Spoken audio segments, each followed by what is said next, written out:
Hi, everybody, and welcome back to the Ministry Sports Podcast. Obviously, lots into this weekend. City go riot, United hit 5 against London City, and the Tokyo World Athletics Championship is well and truly underway now. We'll go with the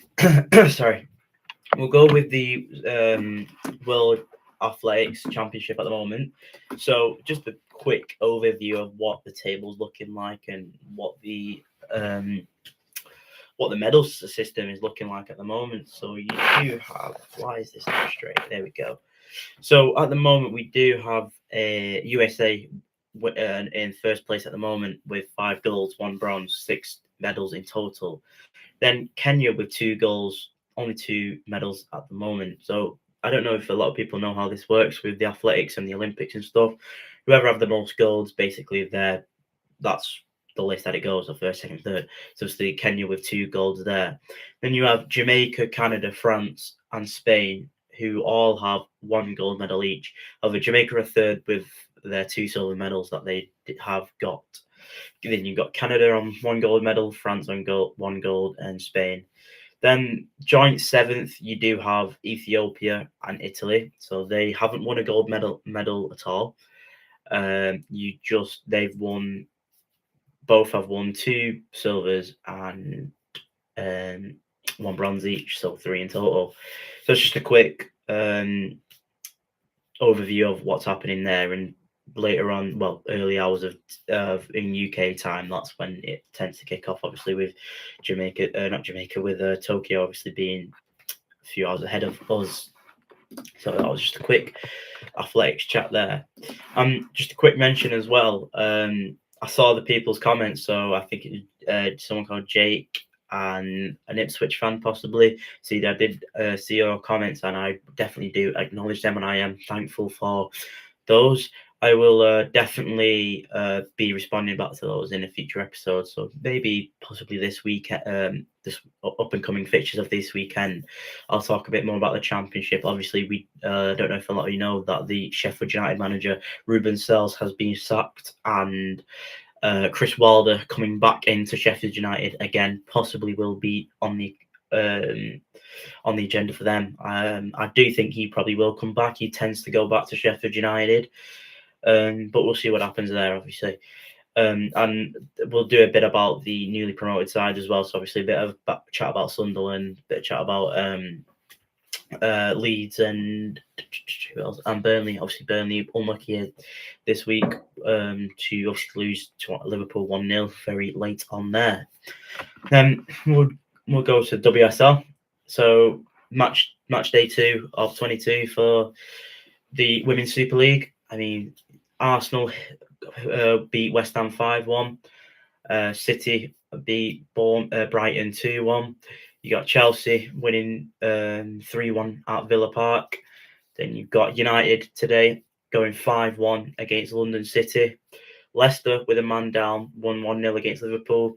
And Everton lost 2-0 to Spurs. So, I mean, from there, you got obviously, the United game is probably your outstanding fixture there. Obviously, with it being 5-1 and United going absolutely mental away at London City. I think United showing their signs of that they are probably challenging for the league this year. And obviously, there's only 2 games in, but I think you can tell that United are wanting to try and push for that WSL title and not slip up again. And obviously they've got a massive game in the Champions League qualifying on Thursday, and they are 1-0 down, obviously playing at home today on next Thursday. So hopefully United can get the job done and qualify for the Champions League. It'll be good to see obviously them in the competition.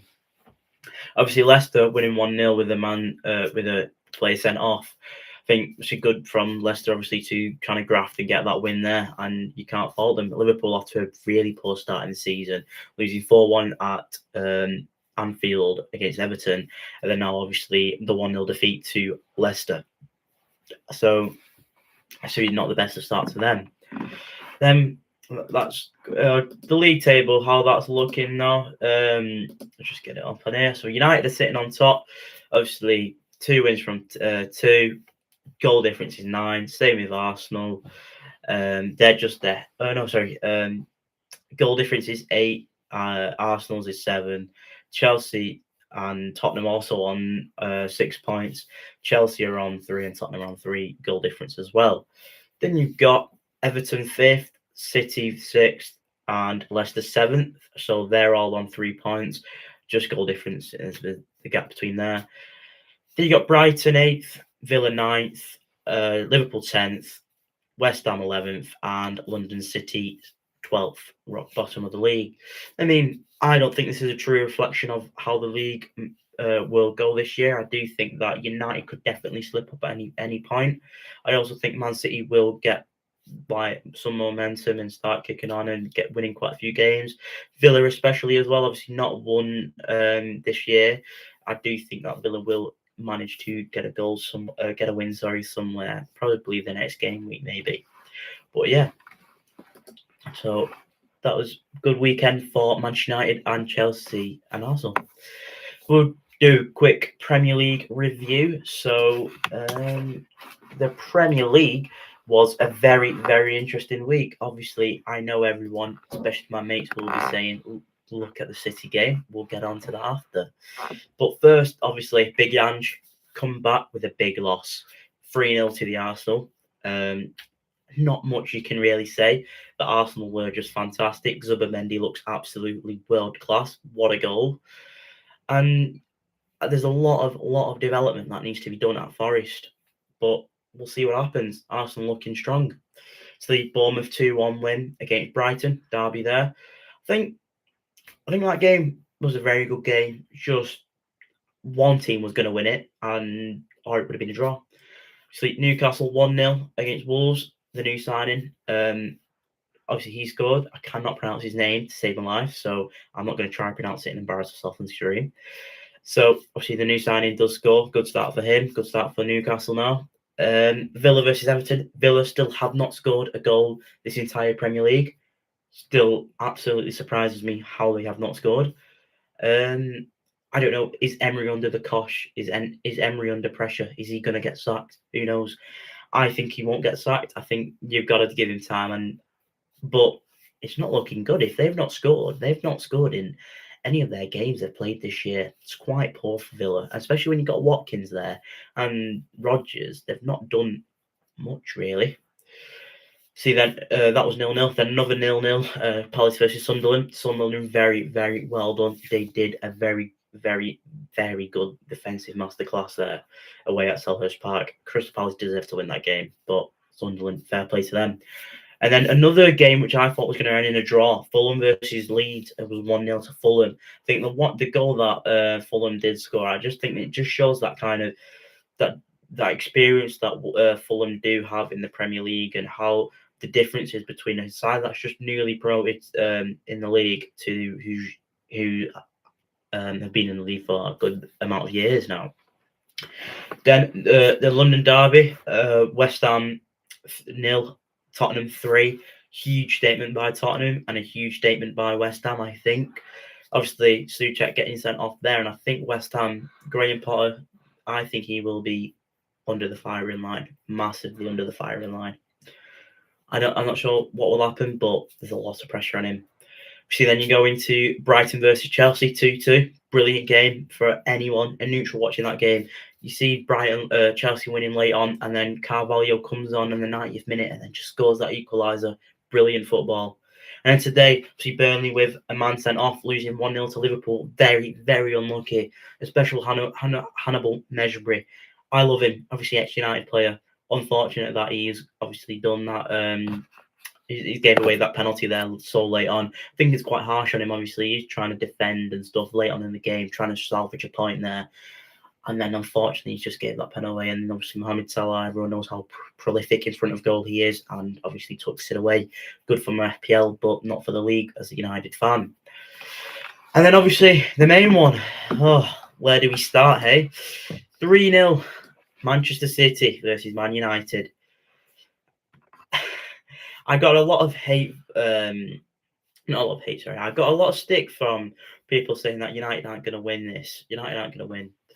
And you know what? In coming into this game, I thought United are like Gary Neville. United are crazy enough to win this game. And I think we could have easily won this game if we didn't make those silly mistakes and we track our men. We don't let Haaland go through one-on-one with anyone. Because if once Haaland's in that position, you just know it's a goal. Like you might as well just let him walk into the net at that point. Because 9 times out of 10 he's scoring.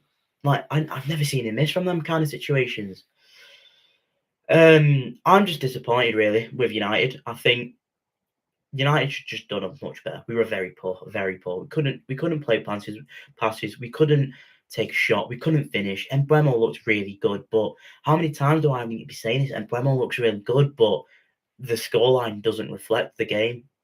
Like United should have easily scored that game. There's plenty of opportunities that United should have scored, but not Gianluigi Buffon, Donnarumma, absolutely amazing. Like wow. I'll just come on that to in a minute about Donnarumma, but I've got to take my hat off and say, look, City fair play, really good for them. Like obviously you've gone and won, so I think you're 5th in the league now. Yeah, brilliant from them. Obviously United have got a lot of work to do. Good thing for United is that we don't play midweek, and I think obviously with that game against Chelsea, this Chelsea game is huge, and if United don't win this game, I think a lot of questions have got to be asked now on Ruben Amorim especially, and I think I don't want to say Ruben Amorim out. I'm never going to say that unless it goes really, really bad and we don't win any games in the next 10 games or whatever it may be, and we're bottom of the league. Then I would be like, look, mate, you need to go. This is clearly not working. But I would just say that some certain uncertainty might have to be like, look, Ruben, you might have to sort something out here because you can't be doing these kind of mistakes. I know obviously it is against Man City, and I know that obviously it's tough opposition, but at the end of the day, it's a derby, and I don't think United in that game showed like any kind of fight or trying to any like enthusiasm to try and get that goal, because once that second goal went in, I think as a United fan, and I think a lot of people as the United fans in the ground could just sense that the game was over. There's no way United are scoring 2. I just don't see anything like that happening. 1 goal, yeah, maybe like we did last year, we can turn it around, but I doubt United getting 2 goals away at the Etihad. We just can't do that. We can't do that anywhere. And in a few games' time when we play Liverpool, I wouldn't be surprised if we get absolutely murdered there. 100% we get murdered if we don't turn up. We need a bit of character. We need a bit of fight. There's nothing there. I didn't see anything there. Bruno, where were you? I've always stuck up for you. Bruno Fernandes, mate, you weren't on that pitch there. You weren't the captain that we need. I just don't know where he was, mate. Like I tried defending you when I was watching the game, but in fairness, mate, you were not there. You were irrelevant in that game. You went missing. And Bremo, you actually played well, mate. Honestly, you're the only player that I could really say, well, fair play to you. And probably mainly when he came on, you looked decent, mate. You actually tried getting us forward. Mazraoui, you look lethargic, mate. I don't know what's happened to you. Like you had your haircut, but come on, you everyone rates you, mate. I loved you last year. Why have you dropped off so massively? De Ligt, you looked okay, but what's this like the Haaland's first goal? You've just like jumped back or something. You weren't sure, but every other game you've been very sure in what you're doing. Your defending's been amazing. Yoro just didn't look himself. I don't know what. Maybe Yoro is still young, but I don't know what's happened with him. Shaw, England international. How many games? You're the most experienced player on that pitch for United, and you look like you were lost on that, mate. You look like you weren't even willing to play for him. I don't understand what happened. And then Dogu, he found it very hard to get into the game, and honestly, I don't know what's happened. And you look at Agate, mate. There was no fight in there. You're meant to be a tenacious midfielder. There was nothing there. There was nothing there in the midfield. Bruno was irrelevant in the entire game.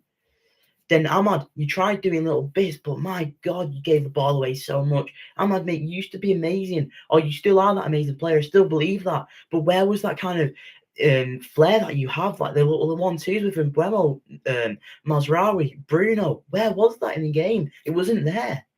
And then you have Šeško. I know it's a graveyard shift there, mate. But sometimes when you get that opportunity, try and bury them.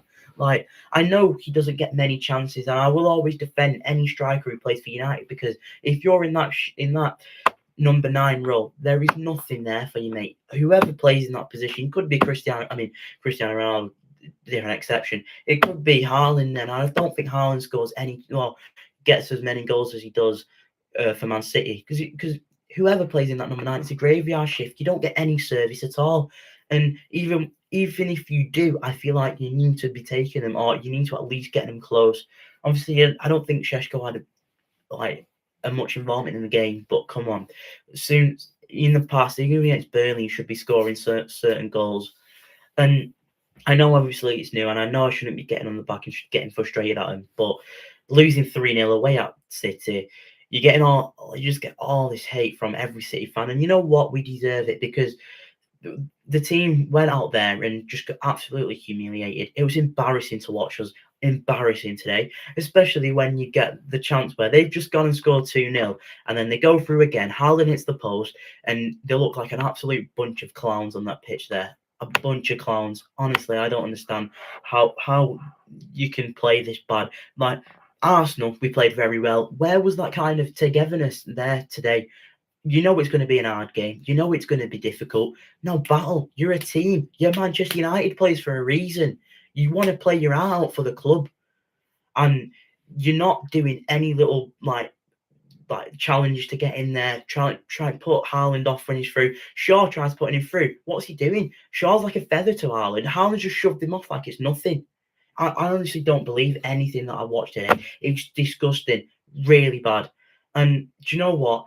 Whatever happens, if Amarin gets sacked now, honestly, I'd be happy for him. I feel like if he gets out of the club, at least his mental health will be all right, because half of United fans, we have been through so much rubbish in the past few years, losing that Europa League final, now getting battered off City, struggling to beat Burnley, losing to Grimsby. It's just absolutely disgusting. And honestly, there just needs to be a huge shape, like different kind of rebuild. And I hope Amarin is the guy to do it. I think he is the guy to do it. I think we started something, but when we play this bad, there's nothing that can defend us. There's no little positive hope. Bruno says, "Oh yeah, we played positive in the interview." Where was this positivity? I know we've had a few chances. I know we should have scored, but where was this possibility? The positivity. There was nothing there, Bruno. And yes, obviously we had those chances, but we played awful. We were just rubbish the entire game. We got battered by City 3-0, and with United fans thinking going into this game, we have a chance to go and win. We don't have a bloody chance to go and win. There was no fight there, and that's the main thing. I think the passion and the fight in a derby doesn't matter if it's Barcelona or whatever. This is Man City. This is a derby. You've got City, and it's their cup final today, and they've gone and won 3-0. Their cup final, they've gone and won 3-0. I'm saying our cup finals against Liverpool, and we'll get passed off the park there, and we'll go and lose 7-0 at Anfield in a few weeks' time. But we've got to treat every game as a cup final now. 100% a cup final. Because if we don't, we'll end up 15th again last year, and everyone will be like, "Amarin out because he can't play his formation. He can't do this." I think his formation will work, but my God, stuff needs to happen in this rebuild. A lot of the players there need to have a look at themselves and be like, "Do I deserve to play for this club?" And I guarantee it's a no. They do not deserve to play. Half of them don't. And I think there's a few exceptions who do, and they do try. And some of them you might have to give them time because they're new. Fair enough. But a lot of them who have been there since Ten Hag, Ollie, just need to look at themselves, Ragnick as well, and be like, "Look, we need to go. We're not good enough. We're not good enough for this club." And you look at McTominay and Fred, they've gone and left, and they've done amazing out there. And people are like, "Oh, why couldn't they do this at United?" Because United's a completely different level. They're not good enough to play for United and to get that league, or try and be where Arsenal are, where City are, where the Chelseas are. We're just awful at the moment, and I don't understand how we can have such a great game against Arsenal and last year and play amazing, and then to be this rubbish, just this rubbish on the pitch, drawing at home to Bournemouth, Burnley, and then going winning on a penalty late on, really lucky. Then to get battered off City. We're having an international break. Where were the players? What were the players doing? Were they playing Monopoly or something the entire thing? Because that performance was rubbish. I know Bernardo Silva says in his half-time press conference, "Oh yeah, United are much improved from last year." But Mike, they bloody beat us 3-0. I think you're taking a mick there. There's no way that you can say that and they go and batter us 3-0. Because last year we won 2-1 at their ground. We just gone and lost 3-0 and got battered by them. It's just, honestly, it's just frustrating. I don't know why I'm getting wild. I mean, I know I'm passionate about the club and I love United and I always will love United. But I am just disappointed, really disappointed. And I think United, it is what it is with United. Chelsea next. I don't know what will happen. We could get battered by Chelsea. Wouldn't be surprised if we did. But, we'll move on. We put this game in the past and we try and move on from this and have a fresh start again. New keeper in, new everything. We'll see what happens. Get Martinez back. Get Cunha back, please. Missed him massively today. But yeah, I know obviously I went on a rant there about United and stuff, and I know obviously people start laughing at it, whatever it is, what it is, because obviously everyone knows how passionate I am about United, especially my mates and stuff. But fair play to City. Look, City played amazing. Donnarumma, fantastic. What a save, by the way. Honestly, what a save. I don't understand how you can pull off one of those worldy saves. It's just fantastic. Like, I just thought Donnarumma having that kind of just, I don't know how he saved it, really. Like, if that was Edison in there or Trafford, I think that's in the net, I don't think they get a glove onto it, and push it for a corner. I made quite a few good saves, to be fair, Donnarumma. I think with Donnarumma as well, it just shows that, I said this before when I was watching the game, City are a world-class side and they buy world-class players. United are on a rebuild. United buy rebuild players. And the rebuild players are someone like Le Mans, a Euro, and Mbeumo and Acuna. I mean, they're good players. They're not world class, though. I don't think. Not yet. I've not seen that yet. But look at City. They're buying Haaland, world class. Donnarumma, world class. Marmoush, world class. I mean, he's done it in the Champions League and stuff. So he's world class. He's a very good player. But I just think that United just in a massive rebuild. We're in a massive rebuild, and I think this transition period is going to take a lot of time. And fair play to Man City. Obviously, they've gone and won 3-0. We can't take any away from that. United fans can't be like, "Oh, you didn't deserve to win it," because they deserve to win it because United didn't show anything there. And I think that we've got a lot of work to do, and City versus Arsenal next week will be a huge game because that could go anywhere. And if City win that game, then I think they are well and truly in this title race. I know I've said City aren't in this title race, but if they go and win against Arsenal, I think City are not back, but I think City are getting there. But yeah, right, I'm going to leave it there.